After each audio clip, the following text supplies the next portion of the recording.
Joyce will figure it out. Sure. Okay.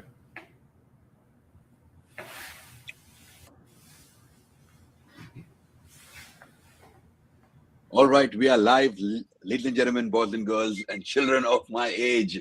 We are live, Aura8, and once again, we are here with a true legend of this industry, the man, CNBC literally nicknamed him the Godfather of Crypto, Michael Terpin, the guy who was back then doing PR for Ethereum and Tether when almost nobody even knew what crypto was. He co-founded BitAngels, the world's first crypto angels network, back in 2013. He put his own money into Ethereum, I think at 30 cents. He launched and advised over 400 projects, and his book, Bitcoin Supercycle, nailed the exact timing of the 2025 cycle top at over 126K. When Michael speaks about cycles, people listen. And right now, with Bitcoin just breaking its daily downtrend for the first time in 2 months, after a wild, wild week, I want the Godfather's unfiltered take. Michael, welcome to the show. How are you doing today? I'm doing great. And you know, Michael, last week felt like pure chaos. We ripped from the high 50s to almost 64.5K. Billions of dollars got liquidated. Apparently, a Satoshi era whale dumped about 5,300 Bitcoins. What was the first real sign of life in this bear market? Or is it just another classic relief rally designed to trap late and long before the next leg goes down? Well, we're definitely getting in the, kind of final phase of the bear market. And that's always the hardest one to tell. You have to look at a lot of different signals. I mean, I still think that it's most likely that we still have one more leg down, but the reaction of the market to what MicroStrategy did in terms of raising more money in case there's one more downturn, so that look, they have a lot of short sellers out there, a lot of naysayers. I mean, there was just a piece that some banker came out with, retired banker, it's always the bankers, they know more about us than crypto, that said, they just need to go and unwind STRC, put it out of its misery, and blah, blah, blah. It's the only way that MicroStrategy will survive as a company. And, what happens when Bitcoin goes to 10,000 and all this stuff, it's just FUD. Because obviously, if Bitcoin goes back to 80,000, which it will, and it will be sooner than most people think, then he's got like forever. In fact, he actually has, I think, forever to pay the dividends off when it's in the, $70,000 range. So, yeah, this is all just short-term nonsense. And, it's interesting how the market dumped when he sold 32 Bitcoin, and it actually responded positively when he sold, 100 times that amount. So, because again, his new thesis is protect the dividends at all costs, which he is. And, and with that said, buy 10 times more Bitcoin than you sell. And all these folks saying, oh, he sold at a loss, he's going to dump everything. And first of all, he didn't sell at a loss, right? That's people who don't understand accounting. He bought 11,000 Bitcoins back in 2020 at 11 million or something like that. I forget the exact numbers, but he certainly, for those 2020 Bitcoins, which he still has most of, when they sell those, it's capital gain, not loss, at that mark. And while he's trading so far under NAV because of the FUD, it makes more economic sense for him to, sell these than to sell the Bitcoin than to sell the stock, right? And so this is just all, public company, narrative and planning, and it's also something that calmed the market. I've been staring at the daily charts all week, and it looks like BTC just broke its daily downtrend for the first time in 2 months. First clean break. Does that actually shift anything? Yeah, I mean, look, 64, if it continues to go, look, if you look at the last two cycles, we dumped in February, we dumped in June, and we recovered in July. In fact, the average, I put this on my LinkedIn post the other day, the average gain, in July of the last 2 cycles was about 18.5%. So, if we go up from that bottom where we ended in February, we'll be in the mid 70s. But yet they dumped harder after that. So I believe the pivot point where we are, technically in a bull market again is around the low 80s, and I don't see us getting, to the low 80s quickly or easily. So I think that we have one of 3 scenarios going forward. The most likely scenario, I said before, and I'm pretty close to that now, that the highest scenario is still dumping around October one more time. It's certainly a 30, maybe even 40% chance that this last 58K was enough. In some exchanges it was 57, and I said in February that I thought we were going to go down to about 57 at the best case, and we're there. We were there last week, and if this was the bottom, we're not exactly racing up to 250,000 by the end of the year. We're not going to be all-time highs under any scenario this year. It'll either be that was the bottom and we slowly fight beating resistance at 65K, at 70K, at 75K, at 80K. And if we do all of that without tripping below the prior lows on some bad news, some FUDs, et cetera, I think that the short seller narrative about Stretch and STRC, while it's not over with, if we dump again, people still bring it up, but they've got less data and less firepower to say that MicroStrategy and Stretch are both going under, and they have to unwind them. Again, people don't understand. A lot of voice on Twitter are like, oh, he's going to get a margin call. There are no margin calls. Oh, he's going to stop paying dividends. He's going to unwind everything. Everyone's going to sell their MicroStrategy. Look, this is a very heavily shorted stock. And, so is STRC, because, when it had a situation where it never would logically go over 100, you can spend a lot of energy trying to get it to go to 0. And it's not going to go to 0, but you can make fear of people that had bought it at 90 to panic sell at 80 or 75. But most people did not panic sell.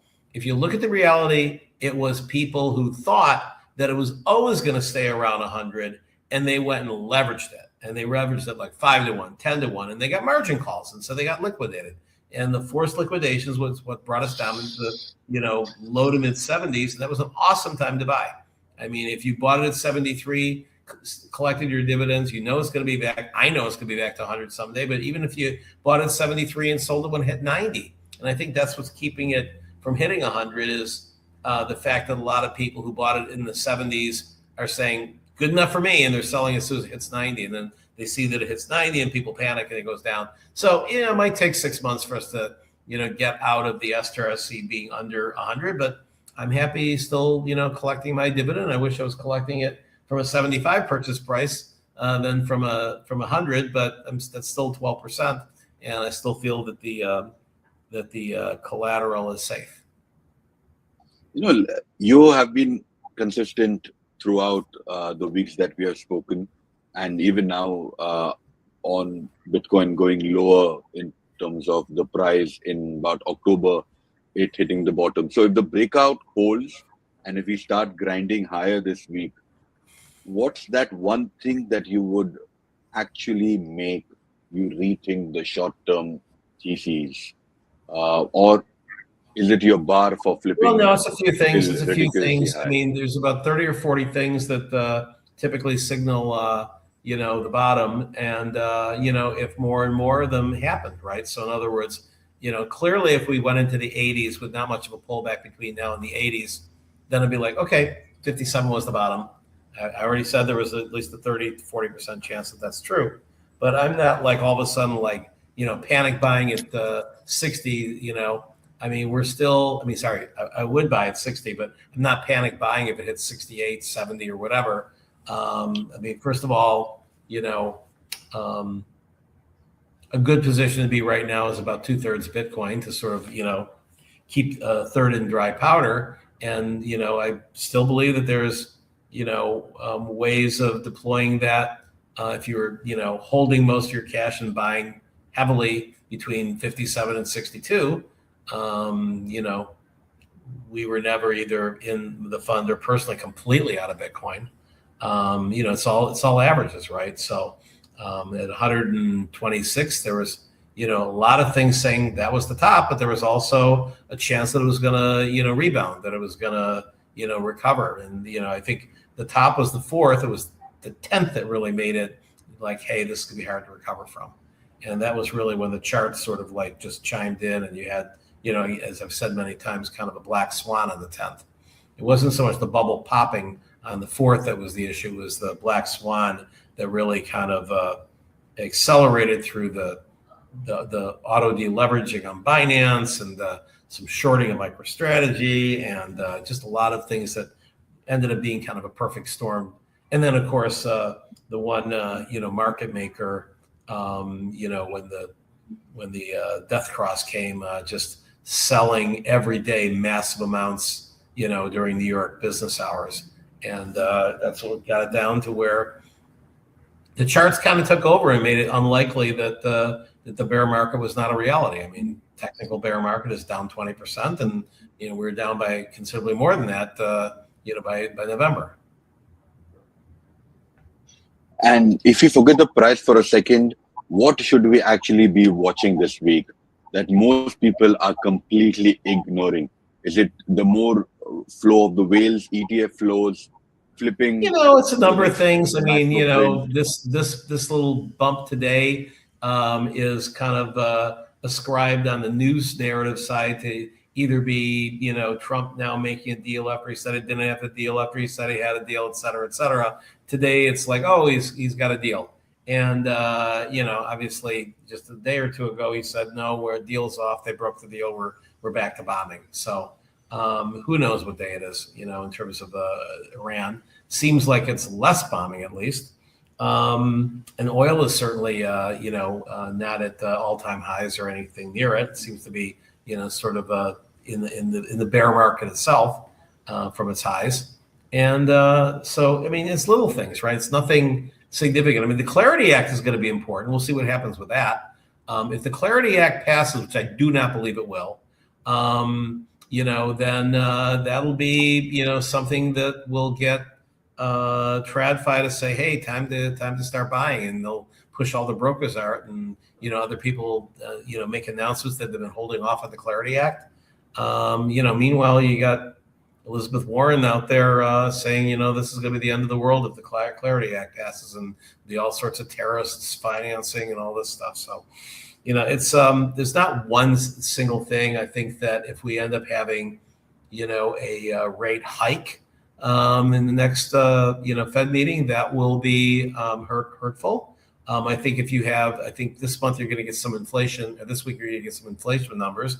If those are hot, that will hurt the rally. So I think there's a number of things on the macro side that show that we're not like in tailwind territory by any means. And there's just a lot of nervousness, but so far it looks like we haven't had anything catastrophic on the crypto news side, with Strategy and STRC kind of surviving its existential crisis that it had before announcing that they were indeed going to, sell enough Bitcoin to do what it takes. And again, let's be clear.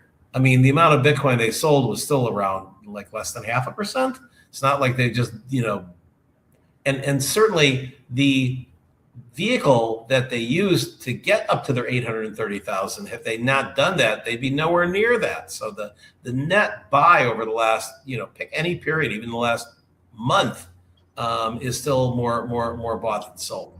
And if you look over the last, period since STRC came into existence, it's way more than 10 Bitcoin bought for everyone sold, which is what he was saying was more of the minimum model that they'd be looking for going forward. And quite frankly, they're only going to sell when it's, when the price of the stock is below MNAV, because it's cheaper it's more, it makes business sense to sell the Bitcoin than to sell the stock, knowing that they're both going to recover, but you're selling the stock at a much lower,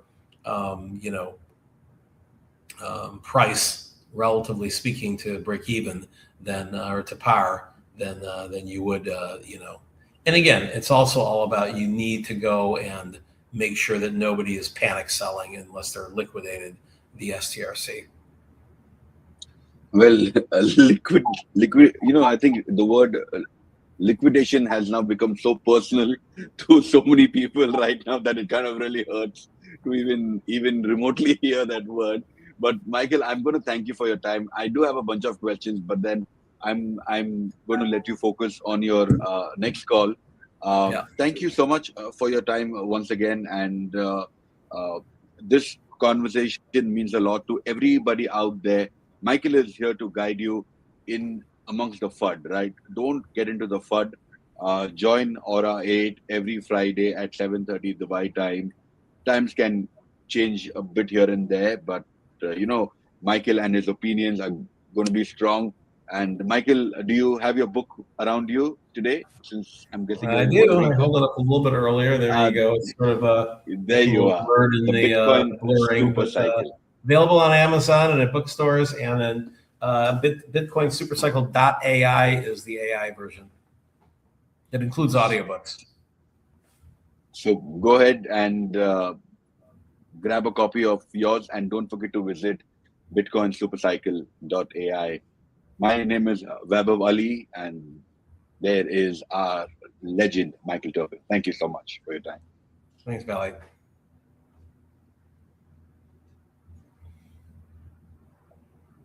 Okay.